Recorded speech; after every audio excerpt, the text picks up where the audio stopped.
Hello, everyone. My name is Lauren Antone, and I'm the Senior Marketing and Events Coordinator at MAR, as well as the producer of our free webinar series. Our webinar today is Creative Ways of Selling Commercial Real Estate and Businesses. This webinar will cover what you need to know to create a true win-win transaction with underperforming buildings or businesses. You will learn how to prompt a seller to use creative financing in order to both benefit the seller and the buyer by giving them the best opportunity to succeed. After our live session, the webinar will be recorded and added to our website at marealtor.com. If you have any questions throughout this session, please type them in the bottom of the chat box on your screen and we will hold a Q&A afterward. Our presenter today is Nat Santoro.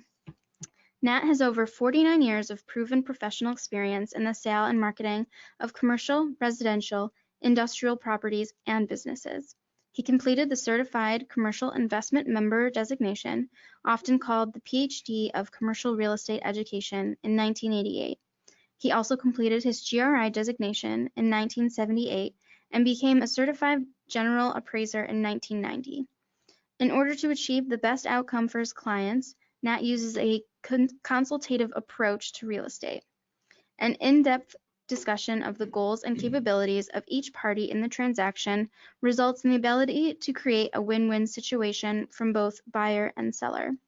Nat is an expert at finding creative solutions to real estate problems, especially in the case of underperforming properties and businesses.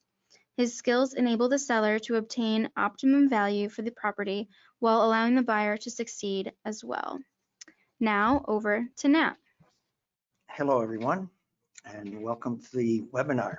We're going to be talking about underperforming commercial properties and businesses, and we're probably just going to use the word properties, but it also means that we mean both properties and businesses, because most of the time the two of them are combined.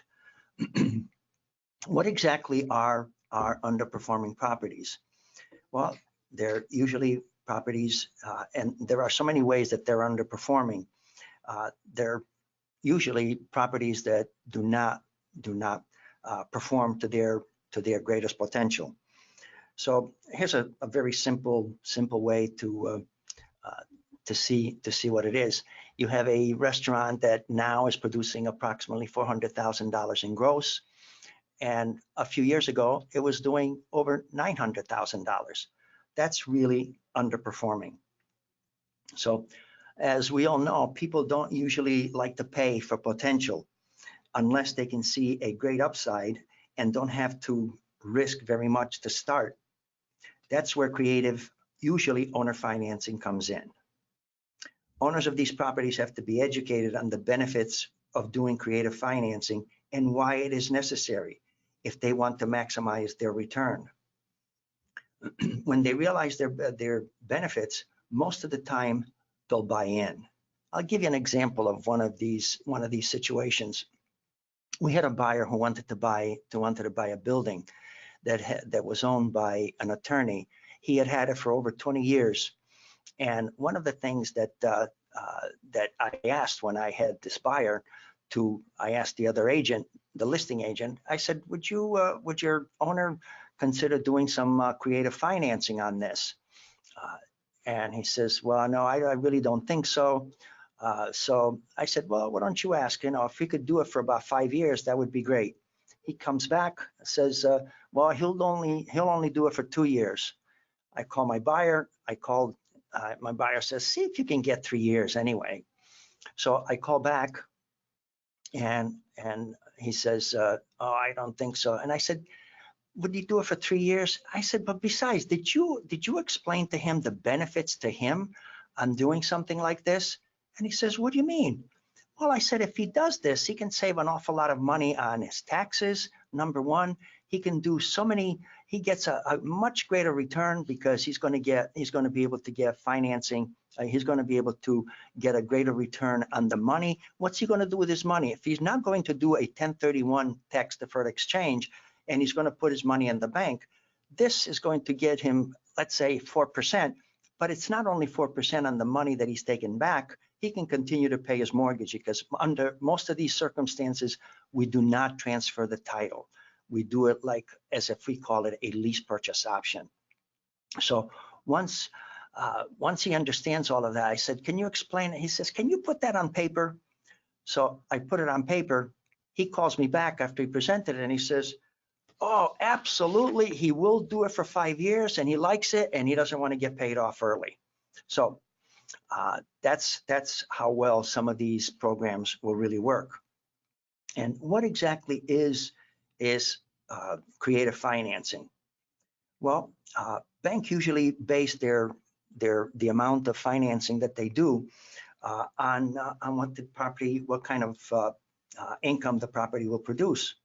Banks use the debt coverage ratio based on the net operating income to decide just how much mortgage they will lend in particular properties.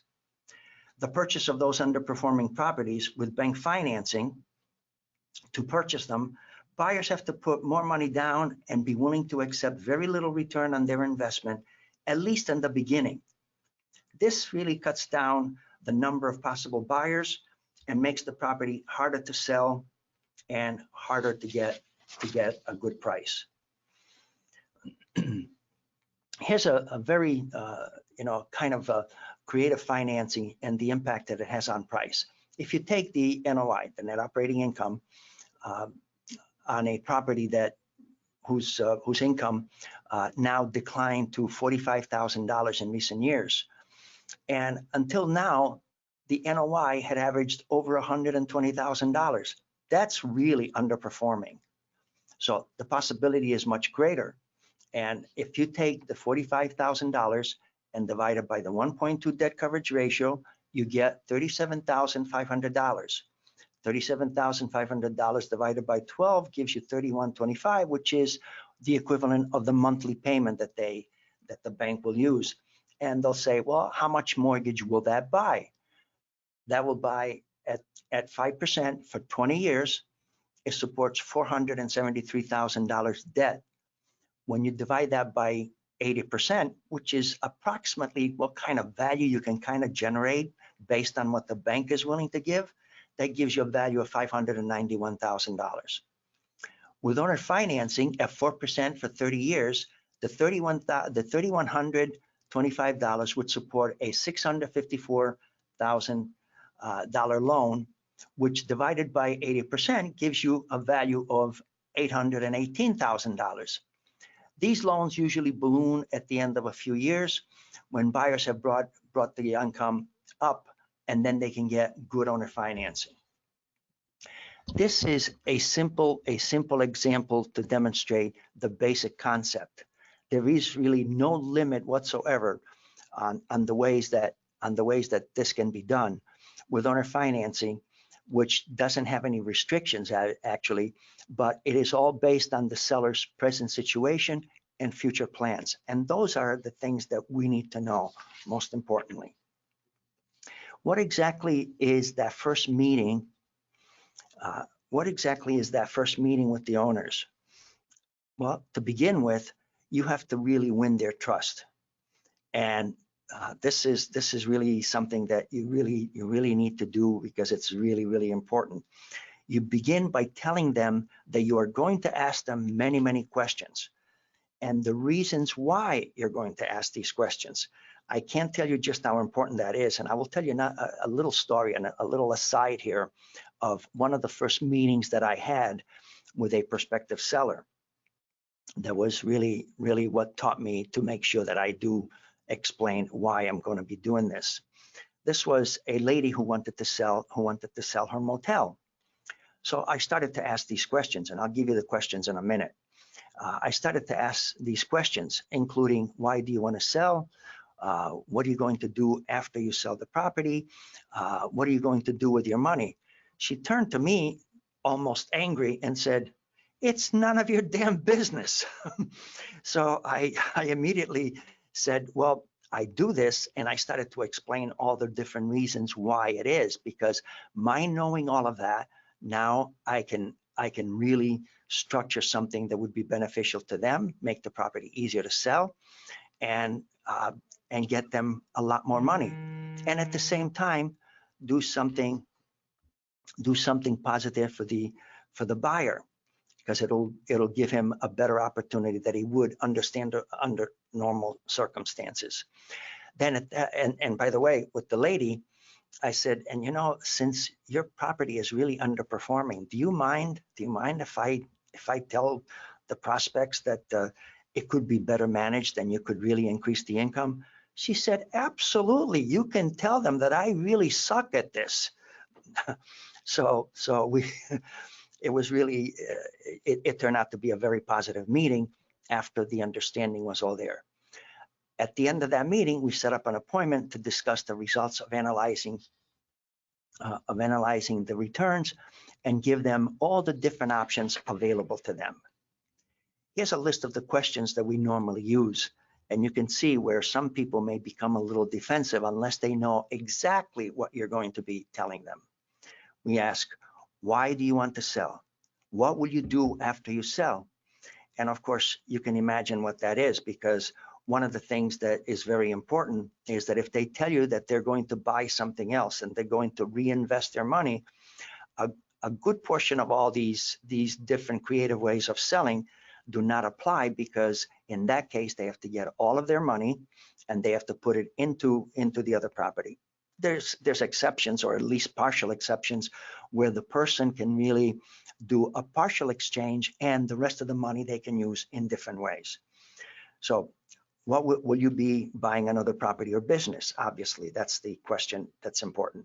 Is there a mortgage on the property? If so, how much? At what interest rate? What is your monthly payment?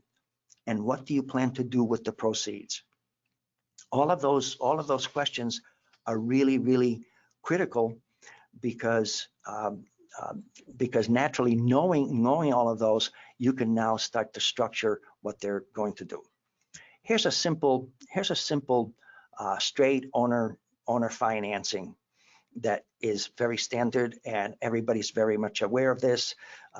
There's a family restaurant that now is vacant because it had been rented to somebody who was really, the building the owner had owned it for over 50 years. It had been handed down in the family, and this time they wanted to. They'd been out of it, and they had rented it to one of their bartenders, who obviously didn't know very much about how to run a restaurant. She had been a bartender and didn't know much about it.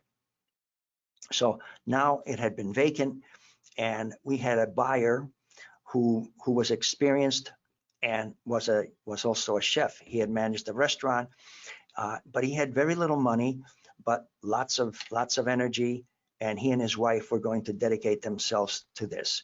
So to get bank financing was going to be very, very difficult. So we arranged it with the seller to take back 95%. So he bought it with 5% at 4% on a 30-year fixed rate with a 5-year balloon. It all went beautifully, and the restaurant is very, very successful. They're doing excellent. Then we had an underperforming inn. In this case, the owners were very tired. The husband was sick and unable to work. The occupancy had gone down by more than 40%. So definitely underperforming based on what the capability was. And of course, we always explain as I said before, now at every meeting, we always explain all the different options that are available to people and what that actually means to these people. So having explained to them the different options, and they having agreed to do the creative financing, we were discussing it with all the prospects that we were getting. So one day, after having shown the property to an interested buyer who was interested in the creative financing, as I was talking to the husband, when the wife came in with a sheet of paper, threw it on the coffee table, and ran out crying. It was a foreclosure notice that would take place in 30 days. And this, needless to say, was a pretty bad situation. So I asked the owner's permission if I could just talk to the bank. And they said, yes, please do what you can. Of course, they were delinquent. So I called the bank, And I asked him, and I said, if we were to get somebody to pay you all the arrears, and from now on, all the payments would be made on time, would you consider just postponing this foreclosure? And the gentleman thought about it for a little while, and he says, they will continue to pay though from now on. And I said, yes, absolutely, they will do that, and they'll keep the ownership. So since we had already had an interested buyer that was willing to do the creative financing, we called him. He put down enough money to pay all the arrears, and he started to do one of these very creative type of financing, which is basically a sale without the actual transfer of title. The person took over the property. The property at that time had been producing somewhere in the neighborhood of about $197,000. Within a 2-year period, with lots of energy and know-how, the new buyer had brought the income all the way up to $320,000. Within a 3-year period, he was able to go to the bank and get regular financing. And it was just a happy situation for everyone concerned. Next, we had another property that was referred to us by those same people for whom we had worked out that situation. And this was also another inn. The owner was an elderly lady who had lost her husband a few years earlier and was now struggling with keeping the inn and wanted to sell it. She too was earning somewhere in the neighborhood of about $200,000 a year. So the inn was definitely underperforming. She had had years where she had had way over $300,000, but now she was struggling and she had not paid for 6 months. So once again, we had, since we always talk to people about the creative aspect of doing this, we already had a person that we had shown it to and was very interested in doing the owner financing. We were asking $1.5 million for this property. The bank was really a little bit rude. And one of the things that I said,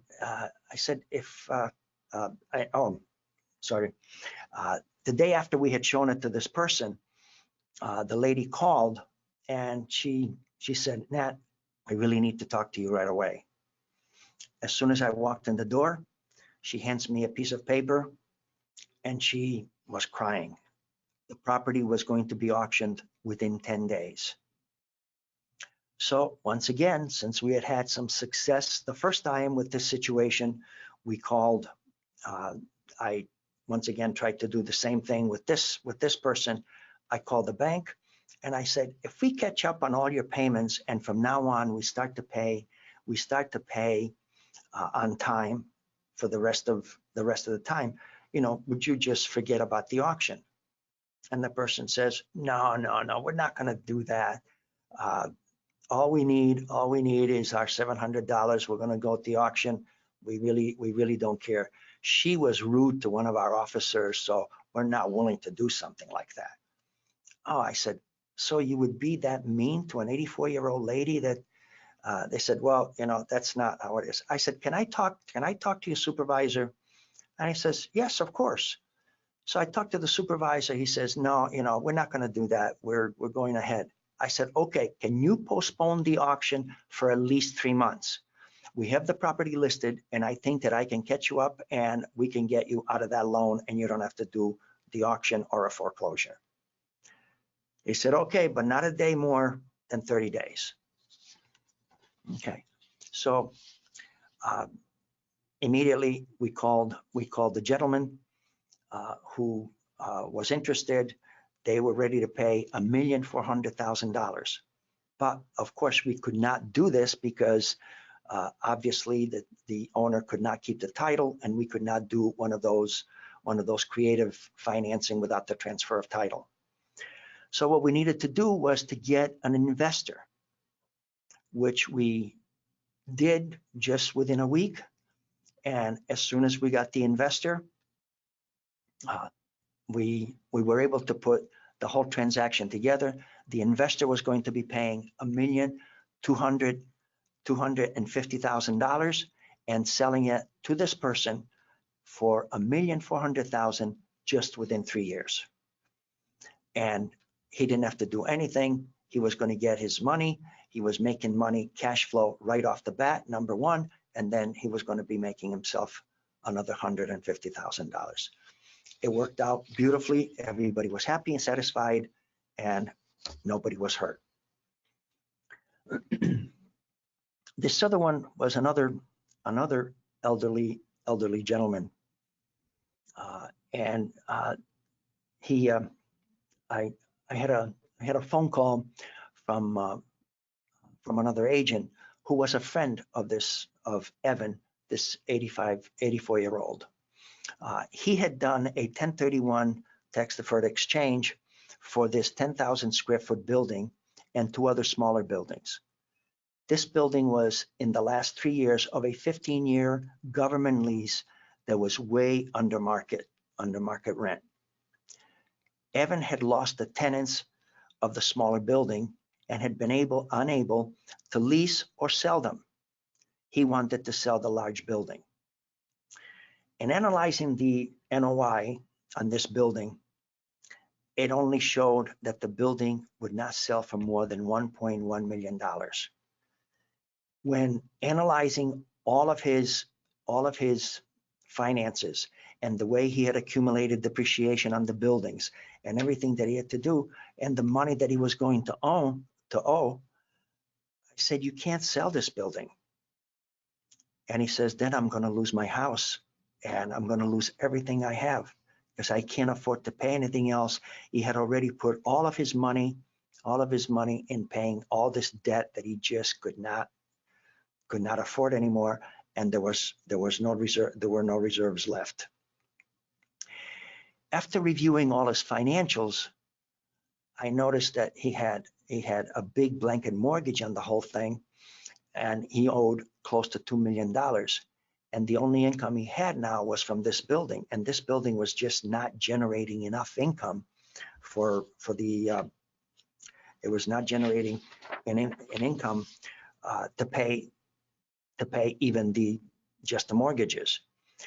So I calculated approximately how much his cost would be if the bank were willing to allow him to pay interest only on the loan. And he says, oh, that would save me. So I said, may I call the bank? I called the bank, and we had a meeting with a bank officer and the supervisor. At the meeting, I said to them, do you think you would consider I explained first the situation that Evan was in, and I said, would you consider just allowing him to pay just interest for the next 3 years until this lease expires and he can rent it to these people at regular market rent? That would just make all the difference in the world for him. And the officer says, no, we don't do things like that. Why would we do that? And I said, you would do it because you're not going to lose a dime. And what you're going to do is save someone's home and probably a good part of his way of life. No, we're not going to do it. I looked at the supervisor, and the supervisor says, let me think about that. I'll give you a call sometime tomorrow. So there we were. The next day, he calls me and he says, Nat, tell Evan to come in. We will redo the mortgage, and we will do it at interest only. Ed went over there.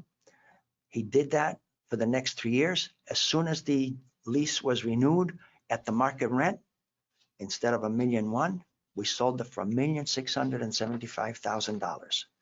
Ed was happy, the bank was happy, and everybody did very well. And we sold $1,675,000 property. Shortly after that, another person calls. This was Don Barrows, who had been trying to sell his 7,000 square foot building not too far from the other one. He had it under deposit for $950,000, but the buyer backed out when he found out that the tenant only had 18 months left on the lease, and the tenant was not sure if he was going to renew. It was an excellent lease with excellent income, but the uncertainty of the renewal had been scary to investors, and he really didn't have any takers. I told Don that if he would consider guaranteeing another 3 years of the lease at the rate that they were paying then, we could probably get him more money and considerably more than the $950,000. He immediately agreed. So we put the property on the market for $1,299,000 and sold it for $1,225,000 in 60 days.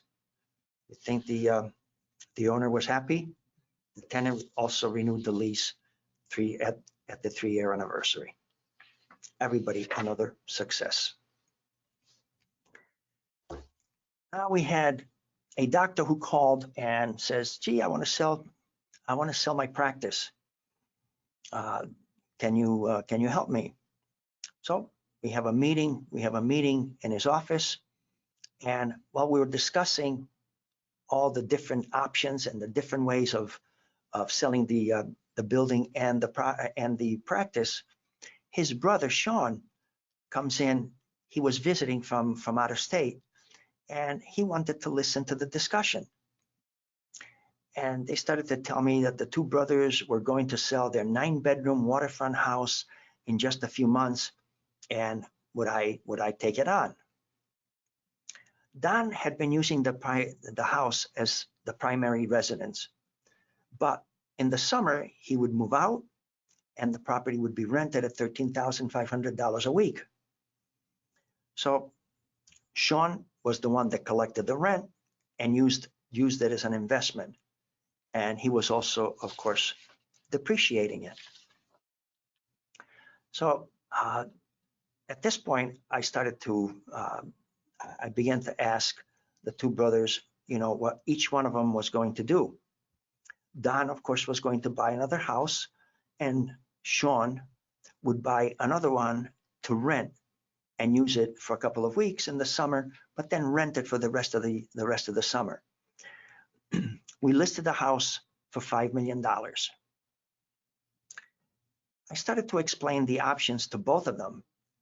Don could get his $500,000 exemption, and Sean could do a 1031 exchange.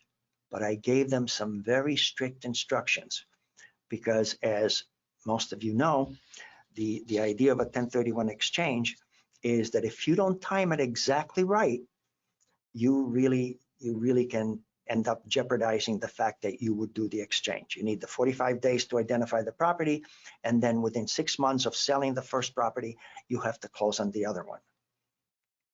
So, but before they would do that, something else had to happen. They owned the property in joint tenancy. By owning it in joint tenancy, they could not do different things. So I told them to go to an attorney and change their ownership from joint tenancy to tenancy in common. By doing that, Don could live and get his $500,000 exemption, and excuse me, and Sean could, of course, do his 1031 exchange. So at this point, we listed the house and we started showing it, and it was really not selling it. 2 months later, I get a phone call from Sean, who was visiting from out of state. He was visiting his brother, and he said, "Nat, my wife and I have been looking, and we found the house that we want to buy, and we really don't want to lose it. We really want to buy it. It's really, really important that we get this house." And I said, "Well, if you've seen it with other people, I really can't interfere. It's really," I said, "I'll guide you and I can give you some hints on some of the things you can do. But keep in mind what I told you, that if you miss the dates and you end up closing on that property, you will lose the benefits of doing the 1031 exchange. I said, I just can't do that. So anyway, so he says, well, then we're not going to buy it. No, I said, let me call the agent. I'm not going to ask for anything. Let's see if we can get this done. So I called the agent. I explained what we wanted to do. What we wanted to do was, would the seller consider doing one of these lease purchase options, which is like the sale without the transfer of title?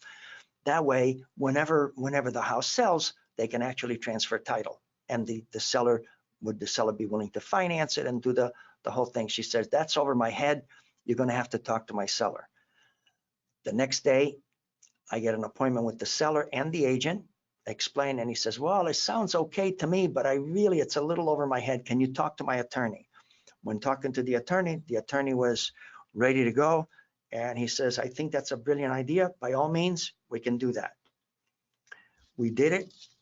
And 2.5 years later, we closed on both the $5 million house and the exchange. Needless to say, everybody was happy. And Sean ended up saving close to $250,000 in capital gains taxes. Think he was happy? Yeah, I think so.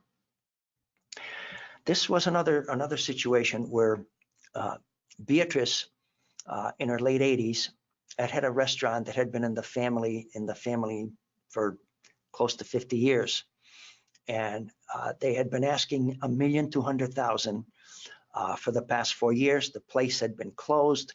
It was surrounded by water on 2 sides, and it was a complete and total disaster. She asked me if I could have a meeting with her and her son-in-law, Joe, at the restaurant. So we get together at the restaurant, and after looking at it, I could see that it was a real disaster. All the equipment needed to be replaced, and it needed a ton of repairs to the tune of $400,000. In addition to that, there was a need for a new septic system to the tune of $300,000 for a new septic system. So Beatrice and Joe, after hearing all the different options that I normally present, were ready to do the creative financing. The asking price was $1,200,000 for the restaurant. So you can see that in total, that's how it went. I'll just cut to the chase and tell you exactly how we worked it out. We had the buyers take over in one of those special kind of financing without the transfer of title at the end of October. They put down $20,000 non-refundable deposit, and the owners were going to finance the rest of it for a 3-year period at a very reasonable rate.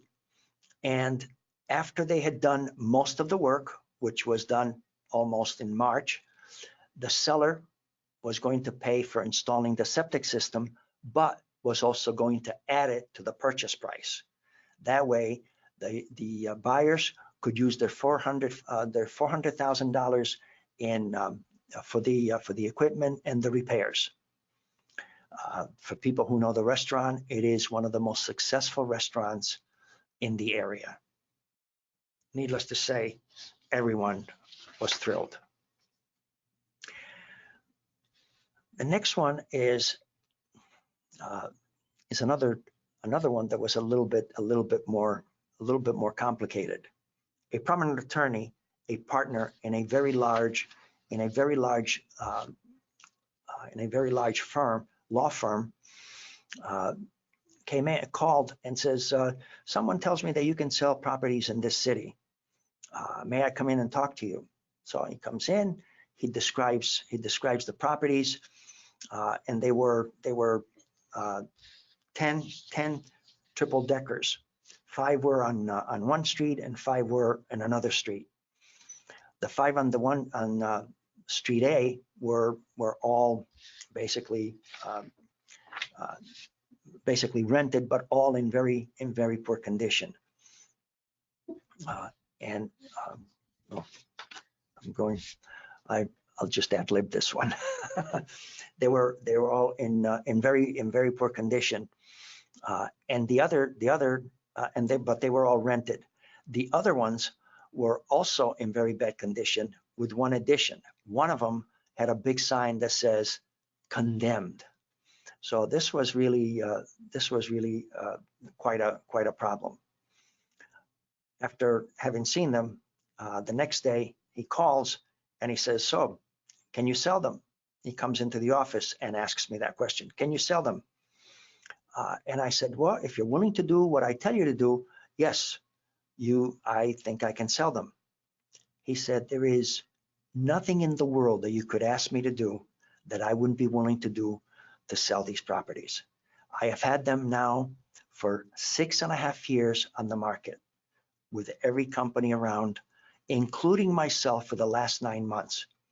There is no way on earth that I would stop at anything to just sell these." I said, "Okay." So we put them on the market. Oh, he said, by the way, that he says, I owe approximately $450,000 for all 10 of them. If I can just get my money, I'm willing to walk away. Oh, I said, "Well, if you are willing to do what I tell you to do, I think that we can get you a lot more money than that." He says, "Really? Isn't that a little bit aggressive? What do you want to list them for?" And I said, "Well, we can do, first of all different options. We can sell them individually at $79,000 each, or we can sell 5 and 5, or we can sell the whole bundle for $790,000. He says, "Boy, that just sounds awfully aggressive." I said, "You're not going to get probably the full price, but you'll probably get an average of $72,000 to $75,000 for each unit." He says, "Okay, let's put them on the market." So we put them on the market, and within the first 30 days, we sell the first 5, the 5 on that were all rented. And the way we sold those was that we took the first 5. He had to take back approximately 20% in a second mortgage so that the buyers could just buy them with no money down, and they could put their money into remodeling all of the units. They paid, I believe it was $330,000 or thereabouts. Anyway, the average was somewhere around $73,000 each.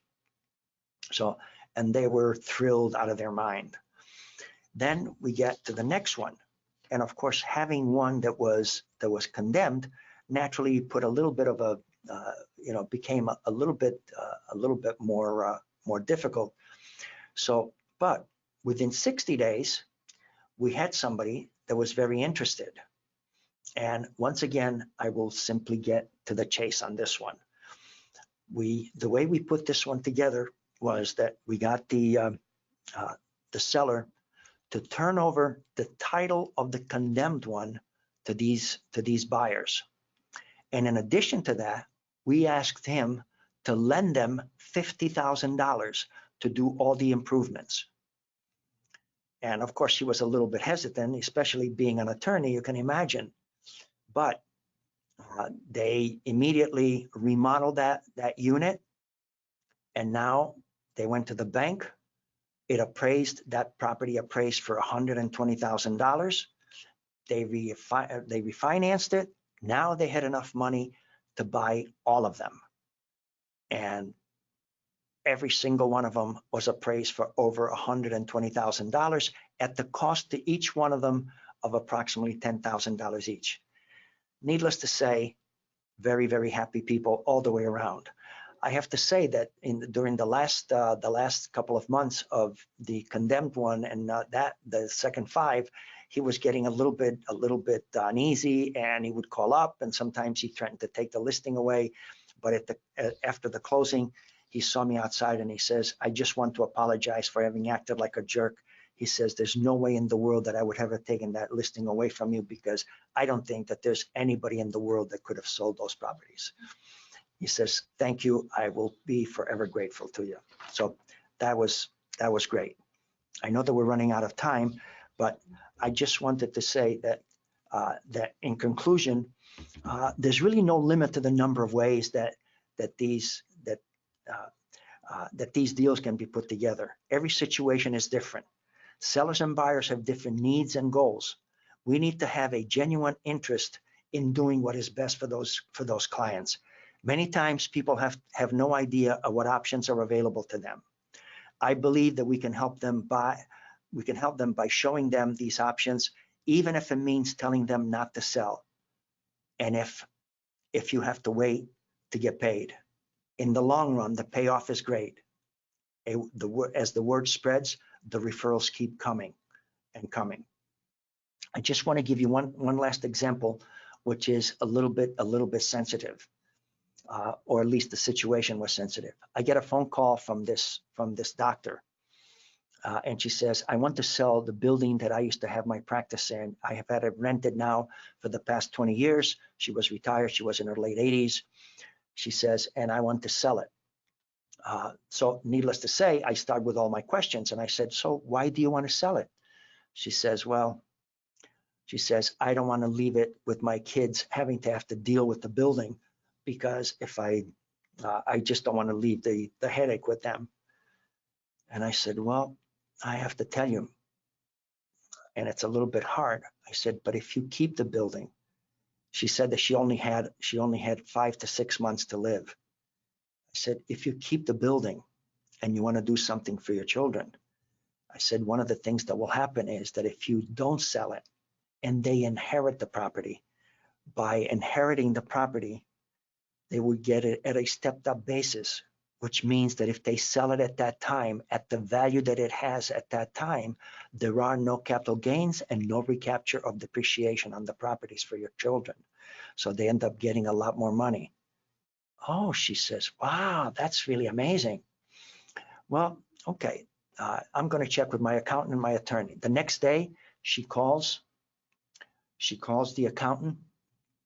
She calls me back and she says, "Thank you so much. That is so nice of you to do that. That's really wonderful." She says, "Well, we're not going to sell it then for now." I said, "That's okay. God bless you and good luck." We left in good friends. She gave me a big hug, and I left. 6 months later, she calls and she says, "Nat, I have good news. They were able to get rid of my cancer, and now I want to sell the building." "Oh," I said, "okay, great. I'll be over and we'll talk about it." Again, I get a big hug, and we sit down, and I said, so what are you going to do with your money?" She says, "Well, I'm going to give it to my kids so that they can buy this big piece of property that abuts their land, and they just want to keep it." "Oh," I said, "well, do you want some more advice?" She said, "Yeah, like what?" I said, "Don't give your kids the money. Buy the land for them.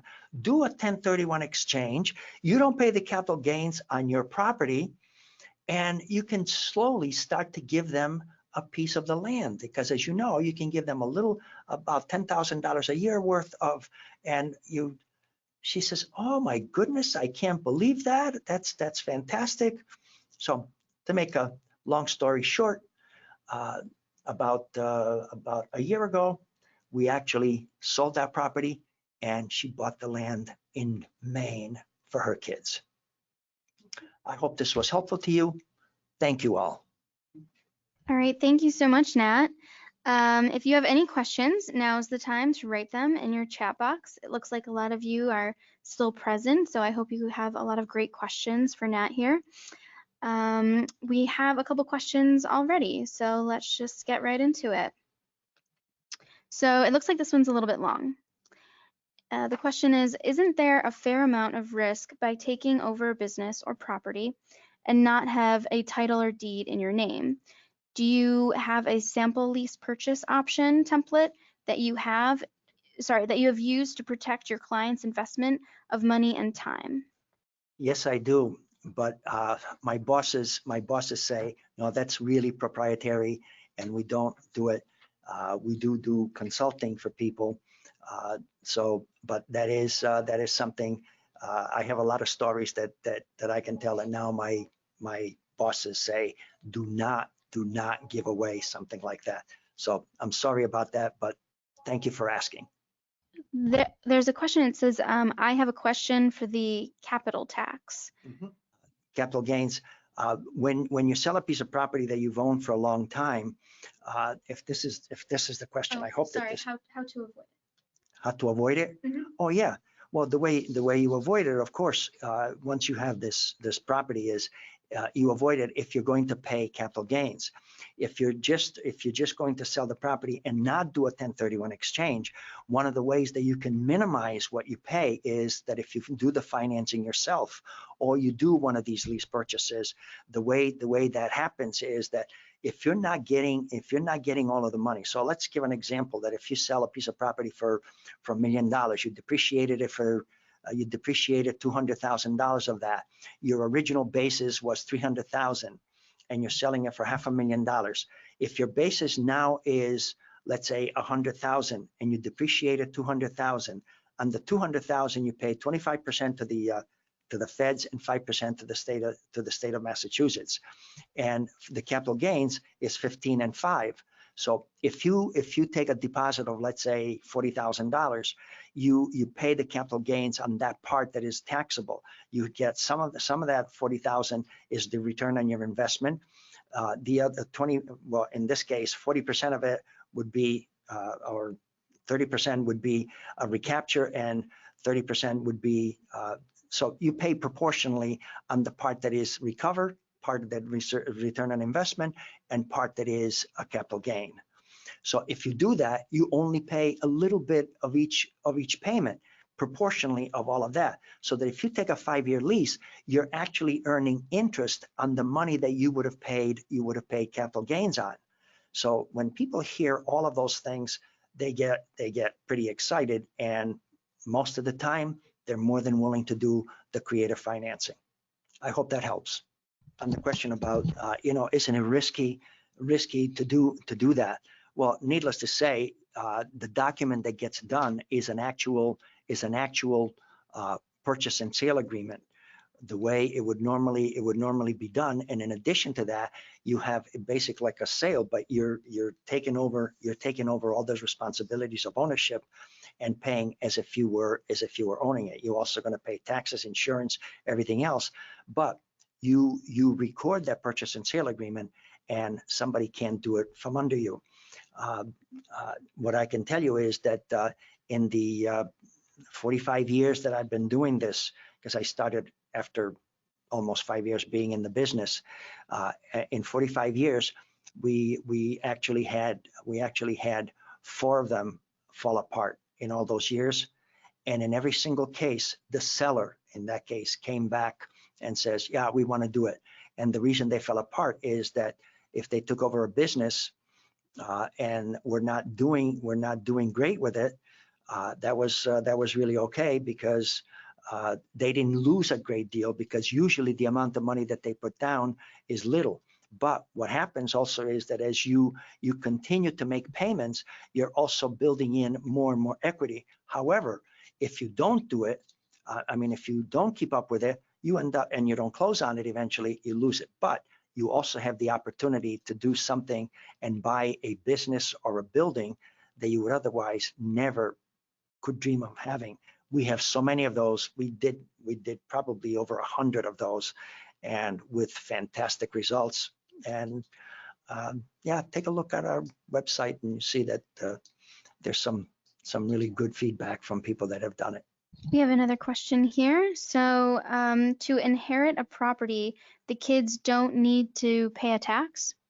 Yes, they pay a tax. They pay an inheritance tax. However, if they're inheriting a piece of property from the owners that is, let's say, $800,000, and the basis on it is $200,000, they would have to pay a tremendous amount. The seller, if he sold it or she sold it before they passed away, they would have to pay the capital gains if they're not going to do a 1031. But if they pass away, they too pay the inheritance tax, but you pay the inheritance tax regardless of what you do. So, but the capital gains, if the children sell the property right after the person passes away, they do not pay it, because what they do is they get it at a stepped up basis. So if at that time it's worth $800,000 and they sell it for that, they inherited it at that price so that there's no capital gains on it.